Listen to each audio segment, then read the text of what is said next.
ਮੇਰੇ ਸ਼ੈਤਾਨਿਰਰਜੀਮ ਬਿਸਮਿल्लाहिर्रहमानिर्रहीम अस्सलाम वालेकुम दोस्तों, मैं हाँ ਤੁਹਾਡਾ ਵੀਰ ਜ਼ੈਨ ਤੇ ਅੱਜ ਆਪਾਂ ਆਏ ਆ ਆਪਣੇ ਵੀਰ ਦੀ ਦੁਕਾਨ ਤੇ ਸ਼ਬਾਨ ਦੀ ਦੁਕਾਨ ਤੇ।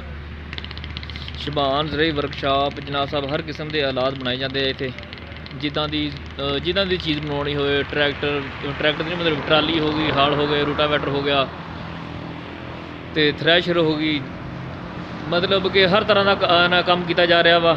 ਤੇ ਆਪਾਂ ਵੀਰ ਹੁਣਾਂ ਕੋਈ ਇਨਫੋਰਮੇਸ਼ਨ ਲੈਂਦੇ ਆ ਤੇ ਕੀ ਹਿਸਾਬ ਕਿਤਾਬ ਆ ਤੇ ਜਨਾਬ ਸਾਹਿਬ ਕਿੰਨੇ ਪੈਸੇ ਲੈਂਦੇ ਆ ਇੱਕ ਚੀਜ਼ ਬਣਾਉਣ ਦੇ। ਜਿੱਦਾਂ ਮਤਲਬ ਕਿ ਜਨਾਬ ਸਾਹਿਬ ਥ੍ਰੈਸ਼ਰ ਦਾ ਕੋਈ ਜਾਲ ਜੂਲ ਟੁੱਟਾ ਹੋਵੇ ਤਾਂ ਉਹਦਾ ਕੀ ਹਿਸਾਬ ਕਿਤਾਬ ਆ। ਮਿਲਦੇ ਆ ਆਪਾਂ ਬਾਈ ਹੁਣ। अस्सलाम वालेकुम सर। ਸ਼ਬਾਨ ਬਾਈ ਕੀ ਹਾਲ ਆ?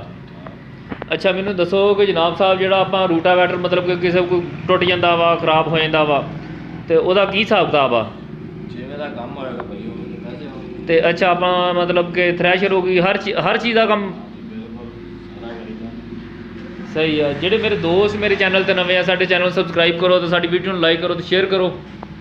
ਤੇ ਸ਼ਬਾਨ ਭਾਈ ਦੀ ਦੁਕਾਨ ਹੈਗੀ ਇਸ ਟਾਈਮ 42 ਅੱਡੇ ਤੇ ਇਹ ਦੇਖੋ ਇਹਨਾਂ ਦਾ ਫ਼ੋਨ ਨੰਬਰ। ਤੇ ਜਿਸ ਮੇਰੇ ਵੀਰ ਨੇ ਜਨਾਬ ਸਾਹਿਬ ਕੋਈ ਕੰਮ ਸ਼ਮ ਕਰਵਾਉਣਾ ਹੋਵੇ, ਹਾਲਾਂ ਦਾ, ਰੇਜਰ ਦਾ, ਟਰਾਲੀ ਬਣਵਾਉਣੀ ਹੋਵੇ ਤੇ ਇਹ ਬਣਾਉਂਦੇ ਆ ਤੇ ਇਹਨਾਂ ਨਾਲ ਤੁਸੀਂ ਰਾਬਤਾ ਕਰ ਸਕਦੇ ਹੋ। ਤੇ ਬਾਕੀ ਕਿਸੇ ਕਿਸਮ ਦਾ ਗੇਟ ਜਾਲੀ ਦਾ ਵੀ ਕੰਮ ਕਰਦੇ ਆ, ਹਰ ਚੀਜ਼ ਦਾ ਕੰਮ ਕਰਦੇ ਆ।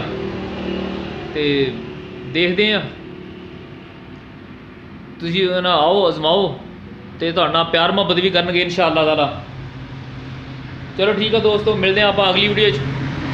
ਓਕੇ ਜੀ, ਅੱਲਾ ਹਾਫਿਜ਼, ਫੀ ਅਮਾਨ ਅੱਲਾ।